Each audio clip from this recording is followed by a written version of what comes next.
what's up everyone? Welcome back to the channel. If you're new, make sure to subscribe, turn on notifications, and you can follow me on Twitter at SuperHiveDC. The link is in the description. Also in the description is a link to some new merch. I just dropped a new design yesterday, which I can't help but say was greatly timed with what I'm about to talk about in this video. So head over to the link in the description to check out my merch, and there's also a discount code SHLaunch will get you 10% off at checkout. So last night, a entertainment weekly article dropped in which Zack Snyder was talking about Zack Snyder's Justice League, and that it will probably, he has a feeling it's going to have an R rating. He gives some details about that, and he also shares his thoughts on the HBO Max announcement about all the Warner Brothers titles dropping on, the dual format, the dual release thing. So he says, here's one piece of information nobody knows. The movie is insane and so epic and is probably rated R. That's one thing I think will happen, that it will be an R-rated version for sure. We haven't heard from the MPAA, but that's my gut. And he also talks about wanting to get it in theaters somehow, eventually. I don't think anyone's surprised by this possibility of an R rating. I had a pretty strong feeling that it would probably, well, I guess for theaters R rating, and then streaming services or TV services, that kind of format is MA, the mature rating. So I'm not going to be surprised if it turns out to be R-rated. It's definitely going to be harder and darker and different, obviously, than what we got in theaters. So he had previously stated again that adding a big screen rollout along with the HBO Max release is his preference, and now the director suggests steps are being taken in that direction. So he said, I'm a huge fan and a big supporter of the cinematic experience, and we're already talking about Justice League playing theatrically at the same time it's coming to HBO Max. So weirdly, it's the reverse of the trend. I think he's referring to, usually things would be in theaters first and then possibly on streaming or, digital or whatever. And also because of what HBO Max and Warner Brothers are doing next year with their 17 film slate. But I think the big difference comes with this is that it's a 4-hour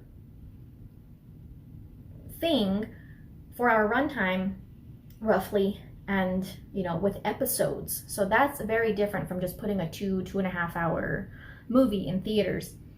So when he was talking about this, he said it felt like a pretty bold move, and that maybe the implication wasn't 100% thought out. I feel like there's a lot of people panicking during COVID. I hope that in the end that's what this was, some sort of knee-jerk to COVID and not some sort of greater move to disrupt the theatrical experience.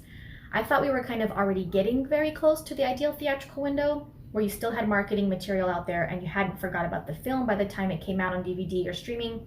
I thought we were starting to hone in on that sweet spot, but this kind of throws a monkey wrench in the works.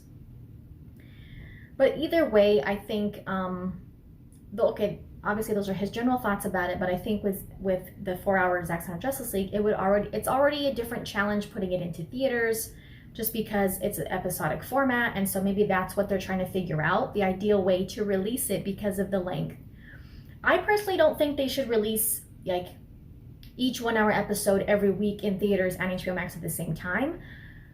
Personally, I mean, plenty of us would be willing to do that, to go watch it in theaters and then come home and watch it also until the next one is released. But I feel like it might be more ideal theatrically if all 4 episodes are released on HBO Max, whether it be weekly or whatever. We still haven't found out the release structure that it's going to follow, hopefully weekly. But say it is weekly, just assuming. I think that they should release all 4 episodes and then do the 4 hours in theaters.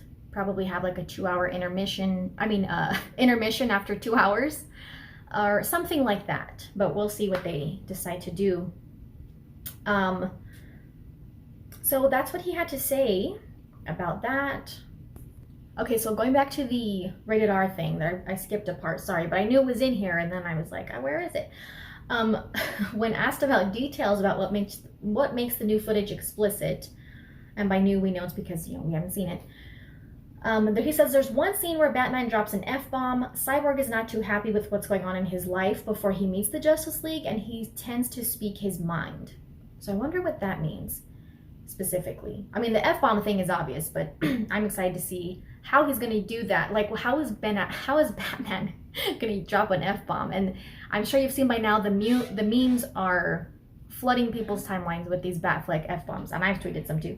And then he says, and Steppenwolf is pretty much just hacking people in half. So the rating would be due to violence and profanity, probably both. Which, you know, for an HBO property, or HBO Max, whatever, a lot of their originals or their original series are very... My son trying to sneak back here. Yeah, a lot of HBO originals and the kind of content that they put out is very mature, it's very adult oriented, so I'm not surprised that they're okay with this kind of material, you know, even though it's a comic book movie, whatever. We know that Zack Snyder has made it very clear the kind of audience he is, you know, envisioning for his Justice League movie. All right, so let's move on to today. Zack Snyder shared a picture on VERO of the scene with Lois, which we expect that to be talking with Martha, and he's mentioned that that the sound crew is doing an amazing job, so they're working on sound. I want to go through some question and answers, some of the answers that some of the questions he answered on VERO for that post. This is, I think, one of the things people look most forward to when he drops something on VERO. Besides the picture and the caption or whatever that he shares, people want to know what he's replying to in the comments. So let's just go through some of these.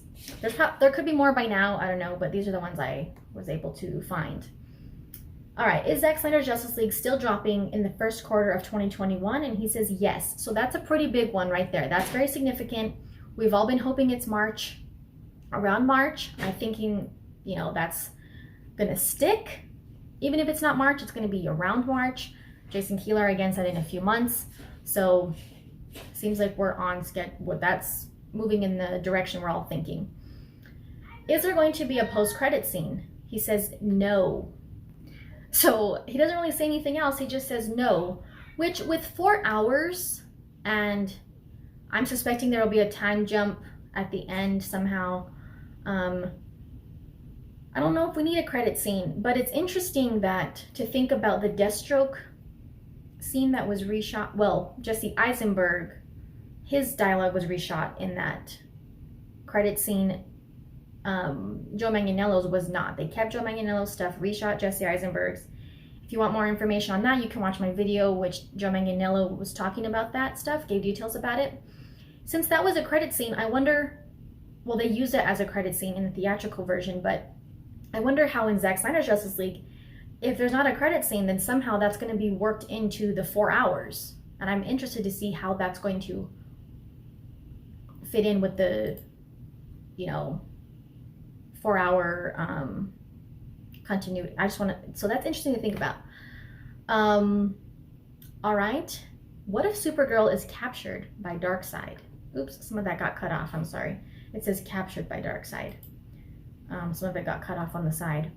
And he says, he doesn't say anything. He just gives the praying hands emoji, which this has been a fan theory for some time now. So it's interesting that he even replied to that question. He could have just, or he could have shot it down, or he could have just not replied. But he replied with something that's not 100% giving anything away or directly answering it, but it gives a hint that that fan theory could be somewhat on track. Can we expect a new poster for Zack Snyder's Justice League? He says yes. So probably with, as they continue marketing, there'll be a new poster, maybe with, you know, a new trailer or something like that. And hopefully with a release date. How would you describe Junkie XL's Justice League soundtrack? Wall-to-wall and mind-blowing. I'm not surprised by that. Even just the little snippet we got to hear was amazing. I hope we get to hear some in the next trailer. I can't wait to hear it just and see it with the movie, because the score just makes such a huge difference with things. Yeah, can't wait to hear it. So that's no surprise. A little chat with Martian Manhunter. Can't wait, considering in Justice League this was replaced by sexist jokes and anal probing aliens, which we all remember that cringe-worthy scene with Lois and Martha, which it's It was so disrespectful to their characters and their relationship and what they should actually be. And I'm sorry, he says, I'm sorry, what? Exactly. I think that's what we were all thinking in the movie theater. Like, they both lost the person most important to them in the world. And we expect to have a deep emotional interaction between them. And instead we got that garbage. And he's probably just like, what in the world? Like, how did they do this to my movie? Is this movie going to have an R rating? He says, I think so, which again goes back to the article we were just discussing, where he gives more details about why he expects that. When Superman punches Steppenwolf in the teaser, was the shot meant to look like the yin versus yang? I posted about it on my profile. And Zack says, good catch. Interesting. It's always cool to see what people notice about shots in his movies, and even though that was one of like a super quick shot that we'll of course we'll see better in the movie, but it's always interesting when people catch things like that. Here's another good one. Is Zack Snyder's Justice League canon? And he says, that's up to you. So Patty Jenkins made it pretty clear that, she also grouped other DC directors into that comment where she says, we tossed that out as much as the fans did. Hopefully it seems like now they're returning back to Zack Snyder's Justice League being canon. Not necessarily meaning everything is going to, not each individual movie is going to revolve around a certain plot line, but just that the characters and their development and their how we know them to be is the foundation for what we would expect in other movies.